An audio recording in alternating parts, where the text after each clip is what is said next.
ఒకసారి కృష్ణునికి తలనొప్పి అవుతుంది.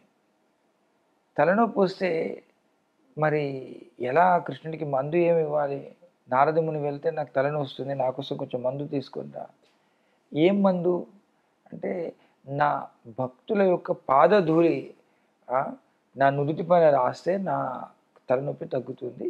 సో నా భక్తుల యొక్క పాదధూళిని కొంచెం తీసుకురా అంటే, అదే అంతేనా, తీసుకొస్తాను అనేసి రాణులందరి దగ్గరికి వెళ్ళి అడుగుతాడు కృష్ణుని యొక్క పట్రాణులు. ఎవ్వరు కూడా ఇవ్వరు. ఎందుకంటే అరే, మా పాదధూళి కృష్ణుని యొక్క నుదుటి మీద పెట్టడం ఏంటి, మాకెంత పాపం తగులుతుంది అంటే వాళ్ళ గురించి వాళ్ళు ఆలోచిస్తున్నారు. అలా అందరూ భక్తులను అడిగినా అందరూ భయపడతారనమాట భగవంతునికి తమ పాదధూళిని ఆయన ఆ శిరం పైన పెట్టడానికి. చివరిన అలా తిరుగుతూ నారదముని గోపికల దగ్గరికి వస్తాడు.